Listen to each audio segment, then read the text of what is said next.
ഭർത്താവ് ഫലസ്തീനിലേക്ക് യാത്രയാകുമ്പോ ആ പ്രിയപ്പെട്ട പൈതൽ പൈതാഹം കൊണ്ട് പൊട്ടിക്കരയുമ്പോ സഫയിൽ നിന്ന് മറവയിലേക്ക്, മറവയിൽ നിന്ന് സഫയിലേക്ക് ഓടിക്കലണ്ട് കൽപ്പാടത്തിന്റെ ഇടയിൽ നിന്ന് നിർഗളിച്ചു വന്ന ജലസരത്തുകൾ കൊണ്ട് ജലപാനം ചെയ്ത് ആ പ്രിയപ്പെട്ട മകനെ വളർത്തു വലുതാക്കി 8 വർഷക്കാലം വളർത്തു വലുതാക്കുമ്പോ ആരാരും കടന്നു വരാത്ത മക്കയുടെ ഊഷരഭൂമിയിൽ ആരുമില്ലാതെ തന്നെ മകനായ ഇസ്മായിലിനെ വളർത്തു വലുതാക്കി 8 വർഷം കഴിയുമ്പോഴാണ് ഫലസ്തീനിൽ നിന്ന് പിതാവായ ഇബ്രാഹിം നബി വരിക. തന്റെ പ്രിയപ്പെട്ട പിതാവ് വരുമ്പോ മാറി നിന്നില്ല, ഓടിച്ചെന്ന് സലാം പറഞ്ഞ് തന്റെ പ്രിയപ്പെട്ട പിതാവിനെ കൈപിടിച്ചു കൊണ്ടുവന്ന് അന്ന് രാത്രിയിൽ കിടക്കുമ്പോ സ്വപ്നം കാണുകയാ. രാവിലെ എഴുന്നേറ്റിട്ട് 8 വർഷം കഴിഞ്ഞ് വീട്ടിൽ വന്ന ഭർത്താവ് രാവിലെ ഭാര്യയോട് പറയുന്നതെന്താ? മോളെ ഹാജറ, നിന്റെ മകനായ ഇസ്മായിലിനെ ബലി കൊടുക്കാൻ അല്ലാഹു പറഞ്ഞിരിക്കുന്നു. ഹാജറ, കേട്ടുപഴകിയ ചരിത്രത്തിന്റെ പിന്നാമ്പുറത്തേക്ക് നിങ്ങളെ ഞാൻ മാടി വിളിക്കുകയാ. സഹോദരങ്ങള്, ആ സമയത്ത് നിലവിളി ചെയ്യാ വളർത്തിയതിന്റെ കണക്ക് പറഞ്ഞില്ല. നിങ്ങൾ എവിടെയെങ്കിലും പോയി കിടന്നപ്പോ ഞാനാണ് വളർത്തിയതെന്ന് പരാതിയും കണക്കും പറഞ്ഞില്ല. അല്ല പറഞ്ഞതാണെന്ന് പറഞ്ഞ് എന്റെ പ്രിയപ്പെട്ട മകനെ പിതാവിന്റെ കയ്യിലേക്ക് ഏൽപ്പിച്ച് വാതിൽപ്പടയിൽ ചാടി നിൽക്കുമ്പോ ഒരു കൈയിൽ മൂർച്ച കൂടിയ പിച്ചാത്തിയും മറുകയിൽ പൊന്നുമോന്റെ കയ്യും പിടിച്ചുകൊണ്ട് ഭർത്താവ് പാറക്കെട്ടിലേക്ക് പോകുമ്പോ വാതിൽപ്പടിയിൽ ചാടി നിന്ന് പൊട്ടിക്കരഞ്ഞില്ല, തലയിൽ കൈവച്ച് ശപിച്ചുമില്ല. ആരോടുകൂടി തന്റെ ഭർത്താവിനെയും മകനെയും ഹാജരാകു പാറപ്പുറത്ത് മലത്ത് കിടത്തിക്കിട്ട് മകനായ ഇസ്മായിലിന്റെ കരുത്തിലേക്ക് മൂർച്ചയുള്ള കത്ത് ചേർത്ത് വെക്കുമ്പോ ആ പൊന്നുമോൻ വാപ്പാ അറുക്കല്ല വാപ്പാ, എന്തേ മോനെ എന്നെ മുഖത്തിന് നേരെ നോക്കിയിട്ട് വാപ്പാക്കന്റെ കരുത്തിറക്കാൻ കഴിയില്ല, അതുകൊണ്ട് എന്നെ കമഴ്ത്തി കിടത്തണേ വാപ്പാ, രണ്ടാമതെന്റെ കയ്യും കാലും കെട്ടിയിട്ട് എന്നെ അറുക്കാവൂ. എന്തേ മോനെ എന്റെ കരുത്തിറത്ത് എന്റെ ശരീരത്തിൽ നിന്ന് രക്തം ചീറ്റിച്ചെടുക്കുമ്പോ വാപ്പാടെ പൊന്നുമോൻ ഉപ്പാന്റെ മുന്നിൽ കിടന്ന് കൈകാലിട്ടടിച്ച് പെടയുമ്പോ എന്റെ ഉപ്പാക്ക് പിന്നെ പൂർണ്ണമായി തറുക്കാ കഴിയില്ല ഉപ്പാ. പാതി വഴിയിൽ എന്റെ കരച്ചിലും പിടച്ചിലും കണ്ടിട്ട് വാപ്പങ്ങാനും ഇതിൽ നിന്ന് പിന്മാറിയാൽ എനിക്കും ഉപ്പാക്കും ഉമ്മാക്കും സ്വർഗത്തിലെത്താ കഴിയില്ലല്ലോ ഉപ്പാ. എന്റെ കൈകാലുകള് വെട്ടിവരിഞ്ഞിട്ടേ അറുക്കാവൂ ഉപ്പാ. മൂന്നാമത് പാറക്കത്തിലും മനന്ന് കിടന്നിട്ട് പറഞ്ഞു കേട്ടേ ഉപ്പാ, ഞാൻ മരിച്ചാൽ എന്റെ രക്തം പുരണ്ട കുപ്പായം എന്റെ ഉമ്മയെ കാണിക്കരുത്. എന്റെ ഉമ്മ 8 വർഷക്കാലം മരുഭൂമിയുടെ വിജനതയിൽ ആരുമില്ലാതെ കാലോലിച്ചു വളർത്തിയ എന്റെ ഉമ്മാക്കത് സഹിക്കാൻ കഴിയില്ല ഉപ്പാ എന്ന് പറഞ്ഞ ഒരു മകനെ ഞാനെന്ന് ചോദിച്ചതിന്റെ പ്രിയപ്പെട്ട സഹോദരങ്ങളോട് 8 വർഷം കഴിഞ്ഞ് തിരിച്ചു വരുമ്പോ കടുത്തിനെത്തിക്കെടുത്ത് ഉപ്പാനോട് സ്നേഹത്തോടെ പറയുന്നൊരു മകനെ ഇബ്രാഹിം നബിക്ക് സംഭാവന ചെയ്ത കഥാപാത്രമേതാ? ആ കഥാപാത്രമാണ് ബീവി ഹാജറ റളിയല്ലാഹു തആല അൻഹാ. മരുഭൂമിയിൽ നിന്നുകൊണ്ട് മകനെ വളർത്തുമ്പോ ഓരോ സമയത്തും ഭക്ഷണം വിളമ്പി കൊടുക്കുമ്പോ പൊന്നുമോനെ ഇസ്മായില്, നിന്റെ വാപ്പയായ ഇബ്രാഹിം ഫലസ്തീനിലേക്ക് പോയത് നമ്മളെ ഇട്ടേച്ച് പോയതല്ല, അല്ലാഹുവിന്റെ തൃപ്തിക്ക് വേണ്ടി പോയതാണ്, പടച്ചിറപ്പിന്റെ ദീനിന് വേണ്ടി പോയതാണ്. അതുകൊണ്ട് ഉപ്പാനെ വെറുക്കല്ല മോനെ എന്ന് പറഞ്ഞു വാപ്പയുടെ അഭാവത്തില് വാപ്പയില്ലാത്ത സമയത്ത് മക്കളോട് വാപ്പയുടെ ത്യാഗത്തിന്റെ കഥകൾ പറഞ്ഞു കൊടുക്കുന്ന ഒരു ഹാജറയായ ഭാര്യയെ നമുക്ക് കിട്ടിയാലല്ലാട് നമ്മൾ വീട്ടിലില്ലാത്ത സമയത്ത് 3 നേരം മക്കൾക്ക് ഭക്ഷണം വിളമ്പി കൊടുക്കുമ്പോ പൊന്നുമോനെ നിന്റെ വാപ്പ സൗദി അറേബ്യയിൽ കിടന്ന് ഈ പൊരിവയിലത്തെ കഷ്ടപ്പെട്ടുണ്ടാക്കിയ അയച്ചു തരുന്ന പൈസയാണ് നമ്മുടെ മുമ്പിൽ ആഹാരമായിട്ട് നിൽക്കുന്നത്.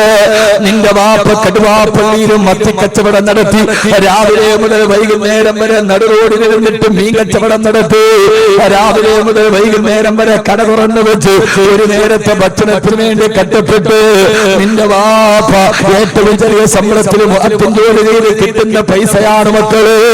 നമ്മുടെ വാപ്പ കഷ്ടപ്പെട്ട പൈസയാണ് ഈ തരുന്ന ആഹാരമല്ലേ.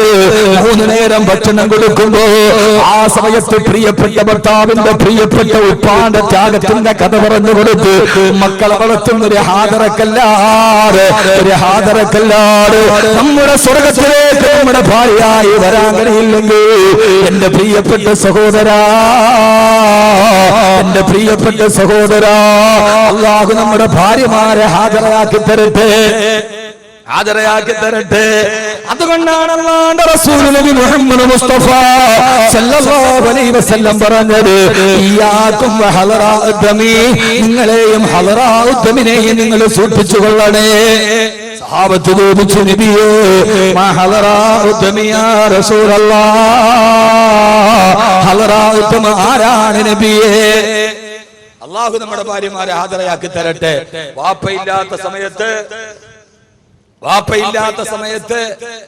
സമയം നമുക്ക് പോകാൻ ഉണ്ടോ? ഇല്ല. അവനാൻ ഇതുകൊണ്ടെങ്കിലും നന്നാവട്ടെ എന്ന് കരുതുന്ന ഒരാശ്വാസത്തിന്റെ വാളാണിത്. ഇനി ഇതൊക്കെ പറഞ്ഞിട്ട് കാര്യമുള്ള സഹോദരങ്ങളെ, തെറ്റ് ചെയ്യരുത് എന്ന് പറയാൻ കഴിയുന്ന ഒരു സാഹചര്യം നമ്മുടെ മുമ്പിൽ ഇല്ല. വളരെ ഗൗരവമായി ചിന്തിക്കണം. ഞാനൊരു കാലഘട്ടത്തിന്റെ പ്രഭാഷണമാണ് നിർവഹിക്കുന്നത്. നിങ്ങൾ വ്യഭിചരിക്കരുത് എന്ന് പറയാൻ കഴിയുന്ന ഒരു സാഹചര്യം നമ്മുടെ മുമ്പിലില്ല. കാരണം കൈ തൊട്ടാൽ വ്യഭിചാരമാണ്, കണ്ണ് തുറന്നാൽ വ്യഭിചാരമാണ്. നിങ്ങളൊരു അന്യ പെണ്ണിന്റെ മുഖത്ത് നോക്കരുത് എന്ന് പറയാൻ കഴിയുന്ന ഒരു സാഹചര്യമില്ല. കാരണം എഞ്ചിനീയറിംഗിന് പഠിക്കുന്ന മോളുടെ കൂടെ അവന്റെ കൂടെ പഠിക്കുന്ന ഒരു കുട്ടി വന്ന് ഒരു ബൈക്കിൽ ഇറങ്ങിയാലും വാപ്പാക്കും ഉമ്മാക്കും അതൊരു തെറ്റായിട്ട് തോന്നാറില്ല. മോൾ എഞ്ചിനീയറിംഗിന് പഠിക്കുക, 10ാം ക്ലാസ്സിൽ പഠിക്കുന്ന മോൾ ആ കൂടെ പഠിക്കുന്ന ഒരു കൂട്ടുകാരന്റെ ബൈക്കിൽ വന്നിറങ്ങി. അപ്പോഴും ഉമ്മയും വാപ്പയും പറയുന്നത് അവര് ക്ലാസ്മേറ്റ്സ് അല്ലേ എന്ന്. അതെന്താ? അവന് കാള മത്സരത്തിൽ കൊണ്ടാകാൻ വേണ്ടി ചണ്ടത്തം വന്ന മൂരിക്കളയാൻ ഒന്നും സംഭവിക്കാതിരിക്കുക. എത്ര ലാഘവത്വത്തോടെ, ഞാൻ ചില സമയത്ത് ചില ഭാഷ പറഞ്ഞാൽ നമുക്ക് ഇഷ്ടപ്പെടണമെന്നില്ല, എത്ര ലാഘവത്വത്തോടെ നമ്മൾ കാണും. എന്നിട്ട് എന്തേലും ആയാൽ പിന്നെ കൊണ്ട് പള്ളിക്കുറ്റി പൈസ ഇട്ടിട്ട് കാര്യമില്ല. നമ്മൾ നോക്കേണ്ട കാര്യം ഉണ്ടാകണ്ടേ, ആദ്യം നമ്മുടെ ഭാര്യ ഹാജരാവണം. അള്ളാഹു അങ്ങനെ ആക്കി തരട്ടെ. വാപ്പ ഇല്ലാത്ത സമയത്ത് മക്കളെ, ഒരു പെൻസിൽ കടിച്ചു കളയുമ്പോൾ പോലും മക്കളെ ഇത് വാപ്പയുടെ വിയർപ്പിന്റേതാണ് എന്ന് വാപ്പ ഇല്ലാത്ത സമയത്ത് വാപ്പയുടെ ത്യാഗത്തെക്കുറിച്ചും മക്കളോട് പറഞ്ഞു കൊടുത്തു വളർത്തിക്കൊണ്ടുവരുന്ന ഒരു ഭാര്യയ്ക്ക് ഒരു നല്ല കുടുംബത്തെ സംവിധാനിക്കാൻ കഴിയും. അല്ലാതെ അയാൾ പോട്ടെ നമുക്ക് ആസ്വദിക്കാമെന്ന്. ഇന്ന് മിക്കവാറും പ്രവാസികളുടെ കുടുംബത്തിനെ പറ്റി അബദ്ധം ഇതാണ്. പ്രവാസ ലോകത്ത് കഷ്ടപ്പെടുന്നവന്റെ എന്താ പ്രവാസി എന്നറിയോ? 1000 റിയാൽ നാട്ടിലേക്ക് അയക്കാൻ വേണ്ടി പോക്കറ്റിൽ വെച്ചിട്ട് അവൻ ഇറങ്ങി നടക്കാൻ നേരത്ത് എക്സ്ചേഞ്ചിലേക്ക് പോകാൻ അയക്കാൻ ടാക്സിക്ക് കൈ നീട്ടും. എത്ര റുപ്യ? 10 റിയാൽ, 10 റിയാൽ. അപ്പൊ വിചാരിക്കുമ്പോഴേ 10 റിയാൽ ടാക്സിക്കാരന് കൊടുത്താൽ പിന്നെ 990 റിയാല് നാട്ടിലേക്ക് അയക്കാൻ പറ്റൂ എന്ന് വിചാരിച്ചിട്ട് ആ പച്ചപ്പാവം 10 റിയാൽ വാഹനത്തിൽ സഞ്ചരിക്കേണ്ട ദൂരം അവൻ പൊരിവെയിലത്ത് റോഡിലൂടെ സഞ്ചരിക്കും. അപ്പുറം പോയി ലുലു എക്സ്ചേഞ്ചിൽ പോയി 1000 റിയാൽ തികച്ചവൻ വിചാരിക്കും 10 റിയാൽ ടാക്സി കൊടുത്താൽ ആ 10 റിയാൽ കൊണ്ട് മോളുടെ 1 മാസത്തെ ഫീസ് കൊടുക്കാം. പാവപ്പെട്ടവൻ 1000 റിയാൽ തികച്ചയക്കും. നടന്നു ചെന്നിട്ട് ഭാര്യയെ വിളിച്ചിട്ട് പറയും 1000 റിയാൽ അയച്ചിട്ടുണ്ട്, ബാങ്കിൽ പോയി മേടിച്ചോളീൻ. അവള് ഫോൺ എടുത്ത് 500 രൂപയുടെ ടാക്സി വിളിച്ച് ബാങ്കിൽ പോയി ആ പൈസ മേടിച്ച് വീട്ടിൽ കൊണ്ടുപോയി. അവള് അത് മേടിക്കാൻ പോണത് 500 രൂപയുടെ ടാക്സി വിളിച്ചിട്ട് അവൻ 10 റിയാൽ പിശുക്കിയിട്ട് അയച്ചവൻ. ഇതാണ് ഭർത്താവും ഭാര്യയും തമ്മിലുള്ള അന്തരം. ഇത് തിരിച്ചറിയാൻ കഴിയുന്ന ഒരു ഭാര്യക്ക് മാത്രമേ സമാധാനത്തിന്റെ ജീവിതം നൽകാൻ കഴിയൂ.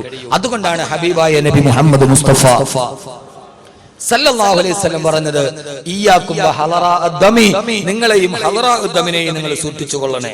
എന്താ ഹലറാഉദ്ദം അറിയില്ല? എന്താ ഹലറാഉദ്ദം? അല്ലാഹു മനസ്സിലാക്കാനുള്ള ബോധം നൽകട്ടെ. ഞാൻ ആ വിഷയം കൂടെ പറഞ്ഞ അവസാനം 2 മണിക്കൂർ ആവാറായി. അള്ളാഹു സ്വീകരിക്കട്ടെ. ഈ കേൾക്കുന്നത് പ്രയോജനമുണ്ടാകണം. വളരെ പ്രധാനപ്പെട്ട ചില കാര്യങ്ങൾ പറയാറുണ്ട്. ഏതാണ് ഹലറാഉദ്ദം? കല്യാണം കഴിക്കാത്ത ആളുകളൊക്കെ ഉണ്ടെന്ന് കൈപൊക്കി. കല്യാണം കഴിക്കാത്തവർ, ഇതെന്ത് ശൈശവ വിവാഹം നടക്കുന്ന സ്ഥലമാണ്. ഒന്നിനും മീശയില്ല, ഒട്ട് കയ്യും പൊക്കണില്ല. ഒന്ന് പൊക്ക് മനുഷ്യന്മാരെ. കല്യാണം കഴിക്കാത്തവര് അൽഹംദുലില്ലാ. കേട്ടോളി, ഞാൻ ഇനി പറയാൻ പോണ കാര്യം കേട്ടോളി. ആദരവായ പ്രവാചകൻ നബി മുഹമ്മദ് മുസ്തഫ സല്ലല്ലാഹു അലൈഹി വസല്ലം പറയുകയാ, ഇയ്യാകും വഹലറാഉദ്ദമി, നിങ്ങളെയും ഹലറാഉദ്ദമിനെയും നിങ്ങൾ സൂക്ഷിച്ചുകൊള്ളണേ. ആരാണ് നബിയേ ഹലറാഉദ്ദമി യാ റസൂലല്ലാഹ്? ആരാണ് നബിയേ ഹലറാഉദ്ദം എന്ന് പറയുന്നത്? ഹബീബായ നബി തങ്ങൾ മറുപടി പറഞ്ഞു, ഇംറഅത്തുൻ ഹസന ഫീ മംബതതി സൂ, മോശമായ അവസ്ഥയിൽ ജീവിച്ചു വന്നവർ, സൗന്ദര്യം മാത്രമുള്ള പെണ്ണ, അവർ ജീവിച്ചത് ഏറ്റവും മോശമായ അവസ്ഥയിലാണ്. അവർ ഇതേവരെ സുബഹി നമസ്കരിക്കാത്ത, ദീനിന്റെ ഒരു ശിആറുകളില്ലാത്ത ഒരു വീട്ടിലാണ് അവർ ജീവിച്ചു വന്നത്. അങ്ങനെയുള്ള സാഹചര്യത്തിൽ ജനിച്ച സൗന്ദര്യം മാത്രമുള്ള പെണ്ണിനെ നീ വിവാഹം ചെയ്യരുത്. അവളെ നിന്റെ വീട്ടിലേക്ക് കടന്നു വന്നാൽ അതോടെ നിന്റെ കുടുംബം തകർന്ന് തരിപ്പണമാകും. ആ കുടുംബത്തിൽ പിന്നെ നാളെ സ്വർഗത്തിൽ ഒരുമിക്കാൻ കഴിയില്ലെന്ന് ലോകത്തിന്റെ മുറ്റേ ഹബീബായ നബി മുഹമ്മദ് മുസ്തഫ സല്ലല്ലാഹു അലൈഹി വസല്ലമ. ഞാൻ എന്റെ പ്രസംഗത്തിന്റെ സമാപന പ്രഭാഷണത്തിലോട്ട് കിടക്കുകയാണ്. എന്ത് പറയണം, എവിടെ പറയണമെന്ന് എനിക്കറിയില്ല. നമ്മുടെ മക്കളെയാണ് നാം വളർത്തിക്കൊണ്ടുവരേണ്ടത്. അതുകൊണ്ടാണ് മഹാനായ ഉമർ റളിയല്ലാഹു തആല പാതിരാത്രിയുടെ നിശബ്ദതയിൽ കടന്നു പോകുമ്പോ ഉള്ളിൽ നിന്ന് വർത്തമാനം കേൾക്കുന്നത്, മോളെ പാലിൽ വെള്ളം ചേർക്കുമോളെ? ഇല്ല ഉമ്മ. ഉമർ കാണുമമ്മ? ഇല്ല മോളെ, ഉമർ കാണില്ല മോളെ. ഇതാ കാന ഉമർ നായിമൻ ഫറബ്ബു മറിയഖല്ലാ. കണ്ടില്ലെങ്കിലും ഉമറിന്റെ റബ്ബ് കാണുമല്ലോ ഉമ്മ. ഉമർ റളിയല്ലാഹു തആല ഈ വർത്തമാനം കേട്ടു. രാവിലെ സൂര്യ നിസ്കാരം കഴിഞ്ഞ് തലേ ദിവസം ഈ വർത്തമാനം കേട്ട വീടിന്റെ മുമ്പിലെത്തി. വാതിലിൽ മുട്ടിയപ്പോ ഇടവൃത്തയായ ഉമ്മ വന്ന് വാതിൽ തുറന്നു. തൊട്ടു മുമ്പിൽ പൊട്ടിത്തെറിച്ചു നിൽക്കുന്ന ഉമറിനെ കണ്ടപ്പോ ആ പ്രിയപ്പെട്ട കൗമാരക്കാരി ഓടി വരികയാണ്. മുമ്പിലതാ ഉമർ നിൽക്കുന്ന പൊട്ടിത്തെറിച്ചു നിൽക്കുന്ന ഉമറിനെ കണ്ടപ്പോ പേടിച്ചരണ്ടു പോയി ആ പ്രിയപ്പെട്ട പൊന്നുപോയി. ആരാൾ ഇന്നത്തെ പ്രഭാതത്തിൽ തന്റെ വാതിൽപ്പടിയിൽ നിൽക്കുന്നത്? കിസ്റാ ഭരിക്കും കൈസരും നീട്ടുന്നതാ, മിസ്റ് മുഖോക്കിസ് കേട്ടുടൻ വിറയ്ക്കുന്നതാ. കിസ്റാ കൈസർ ചക്രവർത്തിമാര് പേര് കെട്ടാൽ പറക്കുന്ന ഉമർ റളിയല്ലാഹു അൻഹുവിനെ കണ്ടപ്പോ ഉമർ റളിയല്ലാഹു തആല ആ പെണ്ണിനോട് പറഞ്ഞു, പത്രമോള് വരുന്നു നീ ഉമറിന്റെ കൂടെ? എവിടേക്കാണ് അമീറുൽ മുഅ്മിനീൻ? എന്ന മകനായ നാഫിന്റെ ഭാര്യയാവാ. തലേ ദിവസം രാത്രി സമയത്ത് പാലിൽ വെള്ളം ചേർക്കാൻ ഉമ്മ നിർബന്ധിച്ചപ്പോ ആ ഉമ്മയോട് റബ്ബിനെ കുറിച്ച് പേടിപ്പിച്ചു കൊടുത്ത പൊന്നുമോള് തന്റെ മകനായ നാഫി റളിയല്ലാഹു അൻഹുവിനെ ഭാര്യയായി നിശ്ചയിച്ചു കൊടുത്തു. സയ്യിദനാ ഉമർ ഇബ്നുൽ ഖത്താബ് റളിയല്ലാഹു തആല അൻഹു.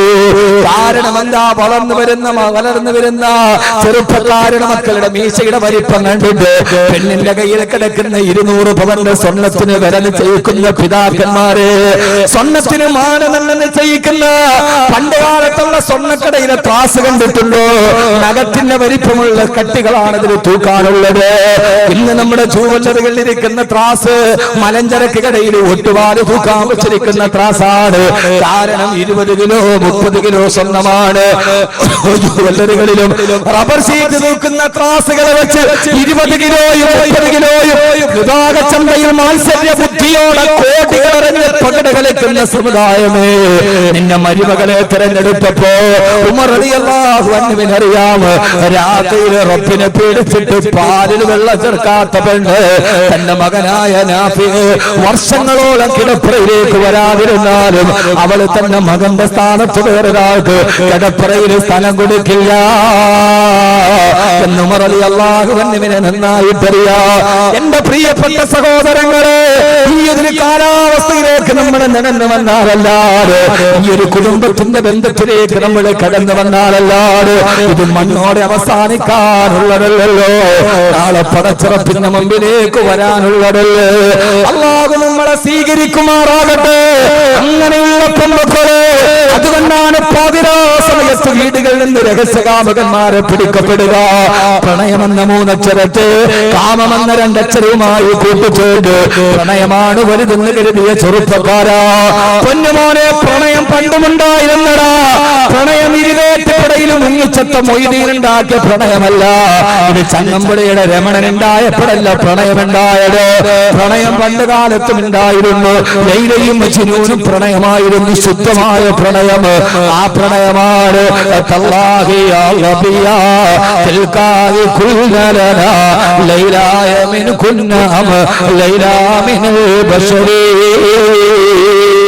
പച്ചപ്പുൽമേടുകളിൽ പച്ചപ്പുല്ലിടുന്ന പച്ചപ്പാൻമേ മാൻപേടകളോട് മാൻപേടകളുടെ നയനധ്വനത്തിന്റെ സൗകുമാര്യം കണ്ടപ്പോ എന്റെ ലൈലയുടെ കണ്ണ് നിങ്ങളെ പോലെയാണെന്ന് പാടിപ്പോയ മജ്നൂന്റെ പാട്ട്. എന്നാൽ അശ്ലീലത്തിന്റെ പ്രണയം ഉണ്ടായിട്ടുണ്ട്. ഇമ്മുൽ കൈസ് അശ്ലീലത്തിന്റെ പ്രണയത്തിന്റെ ആളാണ്. നിങ്ങൾ പഠിച്ചോ?